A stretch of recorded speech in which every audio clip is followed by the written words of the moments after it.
Number 8-এ নেমেছেন, সেখানে bat করেছেন 280 স্ট্রাইক রেটে। সেই 280 স্ট্রাইক রেটে ব্যাট করে হয়েছেন দলের দ্বিতীয় সর্বোচ্চ স্কোরার। অন্যরা যেখানে মাটি কামড়ে থেকেছেন, সেখানে ঋষাদ জানু বলকে দেখেছেন ফুটবল হিসেবে। লোয়ার অর্ডারে ঋষাদের এমন ব্যাটিং যেন লজ্জা টপ অর্ডার ব্যাটসম্যানদের জন্য। ঋষাদের ব্যাটিং নিয়ে বিস্তারিত থাকছে প্রতিবেদনে। উইন্ডিজের বিপক্ষে দ্বিতীয় ওডিআইতে শেষ 4 ওভারে বাংলাদেশ দল সংগ্রহ করেছে 50 রান। ভাবতেই পারেন আন্তর্জাতিক ক্রিকেটে এমন তো অনেক, তবে এই 50 রানের পর দলীয় স্কোর 350 বা 400-তে পৌঁছায়নি, থেমেছে মাত্র 213 রানে। অর্থাৎ শুরুর 46 ওভারে বাংলাদেশ যে রান করেছে তার 30% বাংলাদেশ করেছে মাত্র 4 ওভারে। ব্যাটিংয়ের দুই দশার দুই চিত্র যেন ফুটে উঠেছে এর মাধ্যমে।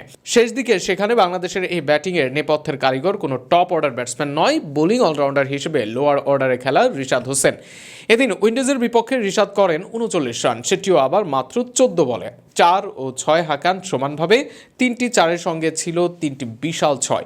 বিপক্ষ দলের টপ 2 বাঁহাতি স্পিনার গুতাকেশ মতি ও আকিল হোসেনের বিপক্ষে চড়াও ছিল ঋষাদের ব্যাট। যে দুইজন মিলে বাংলাদেশের নিয়েছেন মোট 5টি উইকেট। তাদেরকে মেরে যেন বলের সুতো পরিবর্তন করে দিলেন ঋষাদ।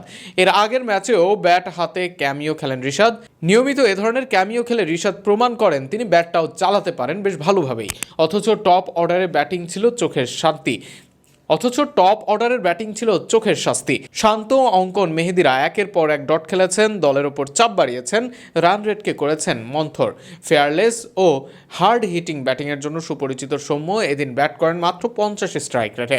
অন্যরাও কাজের কাজ করতে পারেননি কিছুই, আর সেখানে ম্যাচের চিত্র বদলে দেন ঋষাদের কল্যাণে সম্ভাব্য 180 বা 190 রানের সম্ভাব্য থেকে 25 থেকে 30 রান বেশি পায় বাংলাদেশ দল। একই সাথে ঋষাদের ইন্টেন্ট ছিল অন্যদের লজ্জাও। শেষ দিকে ঋষাদ খেলেছেন ফ্রিভাবেই, এর যুক্তি দিতে পারেন অনেকে, তবে চাইলে বা স্কিল থাকলে আরও ভালোভাবে চেষ্টা করা যেত, চড়াও হয়েও রান করা যেত, এমন বার্তায় রেখে দেন ঋষাদ। বল হাতে ঋষাদ দুটি ছড়াচ্ছেন নিয়মিত, ব্যাট হাতেও এবার নিজেকে জানান দিচ্ছেন।